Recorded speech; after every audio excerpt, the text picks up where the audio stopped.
अस्सलाम वालेकुम बच्चों, उम्मीद है आप सब लोग खैरियत से होंगे। आज हम ये चैप्टर शुरू करने जा रहे हैं। आज इसको हम डिटेल में पढ़ने वाले हैं, एग्जाम के हिसाब से तैयारी करने वाले हैं। चाहे आप ये कभी भी देख रहे हो साल में, चाहे पेपर में आपके पास 10 महीने बचे हों या फिर 10 दिन बचे हुए हैं, हम आपको ऐसे तैयारी कराने वाले हैं कि आपके है ना फेडरल बोर्ड में 90% से ज्यादा मार्क्स आए। हम आपको इंपॉर्टेंट चीजें एग्जाम्स में क्या क्या एग्जामिनर को चाहिए होता है, ये हमारा पहला लेक्चर नहीं है। तो अगर आपको कुछ चीज समझ ना आए, कंफ्यूजन हो, तो वो इसलिए क्योंकि आपने पहला लेक्चर नहीं देखा हुआ। तो भाई पहला वाला लेक्चर देख लो और ऑर्डर में चलो, बगैर शुरू के कॉन्सेप्ट्स को पढ़े हुए ये आपको कंफ्यूजन, ये पहला लेक्चर नहीं है। अगर आपको पहला लेक्चर देखना है और बाकी सारे चैप्टर्स के भी और इन सारे सब्जेक्ट्स के भी, तो भाई आप जाओ हमारे कमेंट सेक्शन में, यहाँ पे डाली हुई है 4 लिंक। इसमें पूरी किताब की हमने प्लेलिस्ट डाली हुई है, इसको दबा दो, आपको है ना सारे लेक्चर्स मिल जाएंगे इस पूरे के पूरे सब्जेक्ट के। डाले हुए फ्री के नोट्स, यहाँ पे नोट्स कोई एमी नोट्स नहीं है। ये आप लिंक दबाओगे तो खुलते हैं, आपके पास हमारे 300 बच्चे जो थे जिनके 90% ज्यादा मार्क्स आए थे, उनके हमने नोट्स कंपाइल करके आपके लिए डाले हुए ताकि आप भी है ना अपने एग्जाम की तैयारी कर सको। सारे के सारे नोट्स हमने डाले हुए इन 300 बच्चों के। तो भाई ये देखो यहाँ पे पड़ा हुआ है हमारे सब्सक्राइब का बटन, इसको सब्सक्राइब कर लो, ठीक है। बेल्स भी है ना यहाँ पे दबा दो, लाइक करो वीडियो को और साथ में जाके कमेंट करो अपना वीकेस्ट चैप्टर। भाई कौन सा चैप्टर है जो तुम्हें बहुत मुश्किल लगता है, बहुत वीक लगता है, हम क्या करेंगे उसका निकालेंगे one shot lecture. One shot lecture एक लंबा सा पूरे चैप्टर का लेक्चर होगा, उसमें हम आपको एग्जाम ओरिएंटेड तैयारी कराने वाले हैं ताकि आपके है ना पेपर में 90% मार्क्स आ सके। तो जाके कमेंट करो कौन सा चैप्टर आपको बहुत मुश्किल लगता है। फिर ये याद रखना कि भाई हमारे लेक्चर्स, हमारे नोट्स, सारे गेस्ट पेपर्स काम के होते हैं। ये 300 बच्चे हैं जिनके ना 90% ज्यादा मार्क्स आए थे। तो सारा मटेरियल कमेंट सेक्शन में सबसे पहला कमेंट है, वहां पे पड़ा हुआ है। और अगर आप भी उन बच्चों की तरह 90% ज्यादा मार्क्स लाना चाहते हैं तो आप भी है ना हमारी बैच ज्वाइन कर सकते हैं, जिसमें हम आपको A to Z सारी तैयारी कराते हैं सारे सब्जेक्ट्स की, है ना। हमारी स्पेशल बैच नंबर 1 है, तो हमें इस व्हाट्सएप नंबर पर मैसेज कर लो। ये सारी चीजें हम आपको देते हैं और एग्जाम के हिसाब से तैयारी कराते हैं। अगर आप भी है ना 90% ज्यादा मार्क्स लाना चाहते हैं, अपने माँ बाप का नाम रोशन करना चाहते हैं। तो अब हम ये लेक्चर शुरू करते हैं। इस टॉपिक को आज डिटेल में हम पढ़ने वाले हैं। शॉर्टकट मिल गया। नेक्स्ट हमारे पास रिस्पायरेशन है। रिस्पायरेशन एक बहुत ही इंपॉर्टेंट प्रोसेस है, आप कह सकते हो फॉर द ह्यूमंस। हमारे पास एक ऑर्गेनिजम्स के लिए ये एक बायोकेमिकल प्रोसेस है। इसमें जो है एनर्जी रिलीज होती है आपके पास। हम इवन जो आप कह लो कि जैसे फॉर एग्जांपल हम खाना खाते हैं, हम कुछ ना कुछ खाना वगैरह खाते हैं। खाने के बाद एनर्जी किस तरह से मिलती है, खाना हमें खाने से एनर्जी कैसे मिलती है? लाइक आपको एनर्जी डाउन हो रही है, हम कुछ खा लेते हैं तो हमारा एनर्जी लेवल हाई हो जाए। How is it possible? हमारी यही सारे रिएक्शन हमारी बॉडी के अंदर प्रेजेंट होते हैं। Respiration, where do we get energy from our body? हमारे पास जो बॉडी है उसकी एनर्जी हम कहाँ से लेते हैं? Respiration is a biochemical process. Bio means life, chemical means chemicals process. Respiration एक biochemical process है, chemical process जो कि life में होता है, in which energy is released from food in a biological system. कि वो जो food आपने लिया है उससे energy released होती है। फूड से हम हमारी बॉडी के अंदर हमारी इस प्रोसेस के थ्रू क्या होता है कि जो हम फूड ले रहे हैं उससे एनर्जी रिलीज होगी बायोलॉजिकल सिस्टम में, बायोलॉजिकल सिस्टम या कह रहे हैं कि ह्यूमन बॉडी के अंदर। During this process oxygen is oxidized in the body of living organism. इस प्रोसेस के दौरान क्या होगा कि ऑक्सीजन, ग्लूकोज जो है, ग्लूकोज क्या है, हमारा मेन कंपोनेंट है फूड का, वो ऑक्सीडाइज्ड होगा हमारी बॉडी के अंदर, लिविंग ऑर्गेनिज्म की बॉडी के अंदर, और एनर्जी रिलीज होगी। इस प्रोसेस में जो फूड हमने खाया है, जो बेसिकली मैं आपको let me clear about you, जो फूड है आपका वो अपने स्मॉलर कंपोनेंट्स में जाएगा। फूड की या आप कह लो कि ब्रेक डाउन होगी, वो काम है डाइजेशन का। जो आप जिस जिस फॉर्म में भी फूड खा रहे हो वो अपने अपने स्मॉलर यूनिट्स में जाएगा, जिसमें जो मेन यूनिट्स डिस्कस किया गया है दैट इज द ग्लूकोज।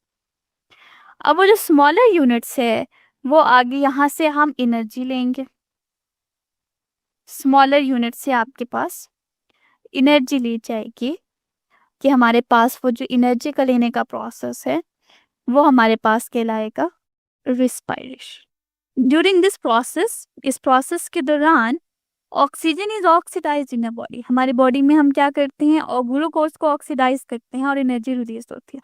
अब एनर्जी रिलीज हो रही है तो ऑटोमेटिकली ये कौन सा प्रोसेस है? It's an exothermic process, energy release. और वो जो एनर्जी है वो फिर हमारी बॉडी को वार्म अप रखती है। एरोबिक रिस्पायरेशन, हमारे पास दो तरह के रिस्पायरेशन होते हैं. Okay, let me make it clear कि हमारे पास दो तरह की रिस्पायरेशन होती है. ग्लूकोज है, उसने या तो वो ऑक्सीजन के साथ रिएक्ट करेगा, it will form carbon dioxide और साथ एनर्जी बना देगा. इसे हम बोलते हैं एरोबिक रिस्पायरेशन. सेकेंड आपकी पॉसिबिलिटी क्या है कि जो ग्लूकोज है वो लैक्टिक एसिड के साथ लैक्टिक एसिड में कन्वर्ट हो जाएगा, बट यहाँ पे ऑक्सीजन नहीं होगी. ग्लूकोज ही क्यों, कोई और बॉडी क्यों नहीं, या कोई और एलिमेंट क्यों नहीं? क्योंकि वही हमारी बॉडी के अंदर हमारी लाइक इसके अलावा भी कोई यूनिट्स होते हैं. हमारी बॉडी के अंदर फिनोमिना ही यही है कि जो ग्लूकोज है वही एनर्जी में कन्वर्ट होगा. ग्लूकोज एक स्मॉल यूनिट है हमारी बॉडी के अंदर. सिर्फ ये फिनोमिना प्रेजेंट है कि ग्लूकोज से ही एनर्जी कन्वर्ट हो सकती है. कोई और यूनिट अगर आप ले लें और आप लेना चाहें और आप कहें कि इससे एनर्जी बने, तो इससे नहीं, ऐसा नहीं होगा. हमारी बॉडी इस काबिल नहीं है कि वो कोई और यूनिट के साथ जो है वो लेकर उससे बनाए. इसलिए हमारी बॉडी को सिर्फ अगर एनर्जी चाहिए तो वो ग्लूकोज से ही लेनी पड़ेगी, कोई और यूनिट नहीं है. क्योंकि हमारी बॉडी के अंदर वो सिस्टम ही प्रेजेंट नहीं है, कोई और यूनिट आके लिए जाए, तो भी जो दूसरे यूनिट्स होते हैं वो हमारी बॉडी से रिमूव हो जाता है. दोनों तरह की रिस्पायरेशन, ग्लूकोज और साथ में ऑक्सीजन. ग्लूकोज जो है वो ऑक्सीजन के साथ रिएक्ट करेगा, कार्बन डाइऑक्साइड एनर्जी बनाएगा. ये तो मेरे पास है normal condition, simple normal. But let से हमारे पास ऑक्सीजन नहीं है. इस बात का क्या मतलब है कि हमारे पास ऑक्सीजन नहीं है? हम बहुत ही हार्ड एक्सरसाइज कर रहे हैं, आप बहुत तेज भाग रहे हो, या आप किसी ऐसी स्पेस में हो जहां पर आपके पास ऑक्सीजन नहीं है. भाई ये लेक्चर तो तुम बहुत मजे से देख रहे हो, लेकिन तुम्हें पता है कि लेक्चर देखने से खाली 90% मार्क्स नहीं आ जाते. असल में भाई मार्क्स कैसे आते हैं? तो भाई ये लेक्चर देखने के बाद आपने नोट्स खुद के बनाने होते हैं, और फिर साथ में आपने प्रैक्टिस भी करने होते हैं सवाल.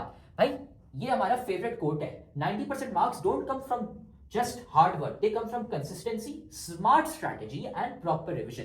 भाई स्मार्ट तरीके से पढ़ो. स्मार्ट तरीका ये हमने आपको बताया हुआ है, तो साथ में हम आपको तरीका भी नहीं बता रहे, साथ में हम आपको दे रहे हैं भाई नोट्स. जाओ कमेंट सेक्शन में, नोट्स में से आपको मिल जाएंगे भाई उन बच्चों के नोट्स. 300 बच्चे थे जिनके 90% ज्यादा मार्क्स आए थे, उनके नोट्स वहां पे पड़े हुए. लेकिन साथ में उधर नीचे हमने आपको सवाल भी दिए हुए प्रैक्टिस के लिए. ये यहाँ पे पूरी गूगल शीट पड़ी हुई है भाई, यहाँ से जाके सवाल प्रैक्टिस करो. खाली ऐसा कुछ नहीं होता कि हाँ हम लेक्चर देखेंगे हमारे मार्क्स आ जाएंगे, नहीं भाई. नोट्स पढ़ने होते हैं और साथ में इनकी प्रैक्टिस भी करनी होती है सवालों की. सो अब ग्लूकोज से आपने एनर्जी तो बननी है, तो वहां पे ग्लूकोज बगैर ऑक्सीजन को यूज किए लैक्टिक एसिड में कन्वर्ट हो जाएगा. इसे हम बोलते हैं एनारोबिक रिस्पायरेशन. जब आपके पास ऑक्सीजन की लिमिटेड सप्लाई हो या ऑक्सीजन की सप्लाई ही ना हो, तो वो ग्लूकोज लैक्टिक एसिड में कन्वर्ट हो जाता है. इसकी एग्जाम्पल है कि हमारे पास जब आप एक्सरसाइज कर रहे होते हो, तब आपने बहुत तेज तेज सांस ले रहे होते हो, आपको ज़्यादा एनर्जी चाहिए होती है, तो फिर आपके सांस तेज हो जाते हैं ताकि ज़्यादा ऑक्सीजन आ सके. क्यों? क्योंकि आप काम ज़्यादा कर रहे हैं, ग्लूकोज जल्दी जल्दी टूट रही है, लेकिन जो ऑक्सीजन आप ले रहे हैं वो तो नॉर्मल अमाउंट में ही है ना, तो इतनी ऑक्सीजन नहीं पहुंच पाती, तो ग्लूकोज लैक्टिक एसिड में कन्वर्ट हो जाता है. यही रीज़न है, वही लैक्टिक एसिड हमारी बॉडी के अंदर, हमारे मसल्स के अंदर स्टोर हो जाता है.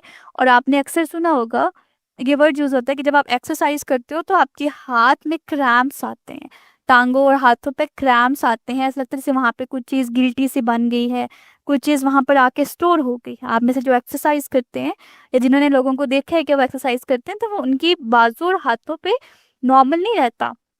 वो क्या करते हैं, वो एक्सरसाइज करते हैं, तो वहां पे आपको लगता है कि वहां पे अब कोई चीज़ यहाँ स्टोर हुई है, तो वो लैक्टिक एसिड में स्टोर होती है.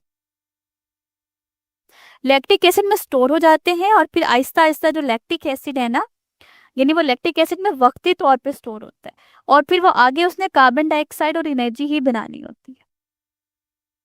ये दो स्टेप प्रोसेस हो जाता है. लैक्टिक एसिड के साथ भी वो एनर्जी बनाता है, कुछ एनर्जी लैक्टिक एसिड के साथ, और जब लैक्टिक एसिड को इनफ एनर्जी मिल जाएगी, यानी जब हालात नॉर्मल हो जाएंगे, तो वो जो लैक्टिक एसिड है वो फिर कार्बन डाइऑक्साइड और एनर्जी में दोबारा कन्वर्ट हो जाता है. कि जब आपके पास ऑक्सीजन है और साथ ऑक्सीजन भी प्रेजेंट है, बहुत नॉर्मल अमाउंट में ऑक्सीजन प्रेजेंट है, तो वो तो कार्बन डाइऑक्साइड बनाएगा, ज़्यादा सारी एनर्जी रिलीज करेगा।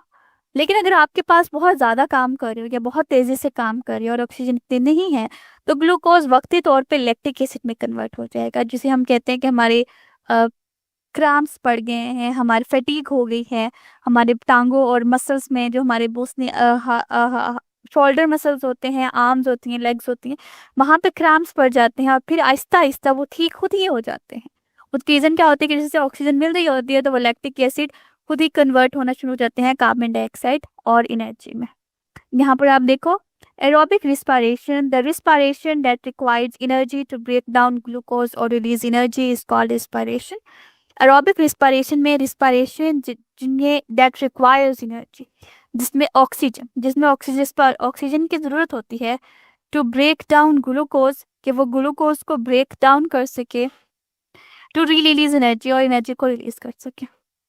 Anaerobic respiration में the respiration that is not required in oxygen, इसमें ऑक्सीजन इतनी ज़रूरी नहीं होती, to break down glucose energy is called anaerobic respiration.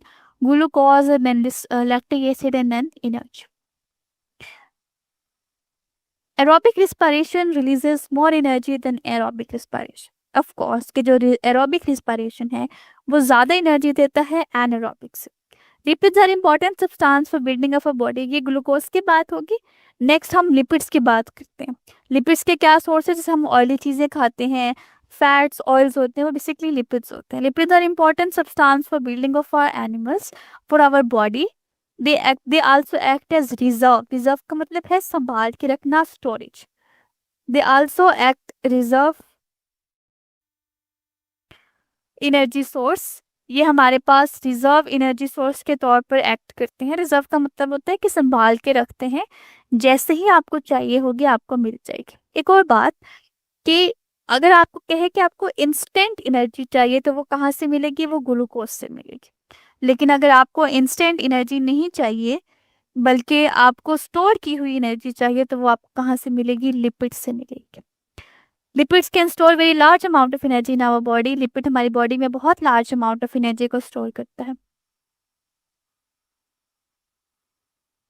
When you exercise intensely, जब आप बहुत ज़्यादा एक्सरसाइज करते हैं, the oxidation of glucose is not enough for the energy. तो हमारे पास जब आप बहुत ज़्यादा एक्सरसाइज करते हो तो ग्लूकोज हमारे पास इनफ नहीं होता, तो यहाँ पे क्या होता है, जो लिपिड्स होते हैं वो एनर्जी के तौर पे ऑक्सीडाइज होते हैं। यहाँ पर आपके पास दो पॉसिबिलिटी हैं। ये क्वेश्चन आता है, बच्चे बहुत कंफ्यूज होते हैं कि एक तो नॉर्मल कंडीशन है, ग्लूकोज जो है वो आपस में कन्वर्ट हो रहे हैं, देन हमारे पास क्या है, लिपिड्स होते हैं वो ऑक्सीडाइज हो जाते हैं एनर्जी के लिए, या हमारे बॉडी के अंदर अल्टरनेटिव्स प्रेजेंट। तो उम्मीद है अब आपको है ना ये टॉपिक समझ आ गया। हमने सारे के सारे सब्जेक्ट्स और सारे के सारे चैप्टर्स के अपने नोट्स डाले हुए हैं, लेक्चर्स डाले हुए हैं। इधर कमेंट सेक्शन में चले जाओ, नोट्स पढ़े हुए हैं, लेक्चर्स पढ़े हुए हैं, गेस्ट पेपर भी हम आपको दे रहे हैं और इंपॉर्टेंट चीजें भी बता रहे हैं, ताकि आपको है ना एग्जाम की डेट्स भी पता चल जाए और आपका एग्जाम मिस ना हो जाए। सारी चीजें अपने कमेंट सेक्शन में डाली थी, वहां से है ना जाके वसूल कर लो उसको। तो आप देख रहे हो कि हमारी इतने सारे बच्चे हैं जिनके 90% ज्यादा मार्क्स आए। क्यों? सवाल देने के साथ साथ हम सिखाते हैं कि भाई आंसर कैसे लिखते हैं। आंसर लिखने का एक तरीका होता है, वो तरीका हम सिखाते हैं सिर्फ और सिर्फ हमारी बैच वाले बच्चों को, इसलिए हमारे इतने सारे बच्चे हैं जिनके 90% ज्यादा मार्क्स आए हैं। तो अगर आप भी हमारी बैच ज्वाइन करना चाहते हैं ताकि आपके भी 90% से ज्यादा मार्क्स आए, तो हमारी बैच खुली है। इस व्हाट्सएप नंबर पे हमें मैसेज कर लो, आपको ये सारी चीजें मिल जाएंगी। हम आपको सिखाएंगे कि भाई आंसर कैसे लिखते हैं। टॉपर बच्चे जो 90% ज्यादा मार्क्स लाते हैं वो आंसर कैसे लिखते हैं ताकि एग्जामिनर मार्क्स काट ही ना सके, ताकि वो एग्जामिनर बोले भाई ये लो फुल मार्क्स। हमें इस व्हाट्सएप नंबर पे मैसेज कर लो और हम आपको ऐड कर लेंगे हमारी बैच में, और फिर आप भी है ना 90% से ज्यादा मार्क्स ला सकते हैं।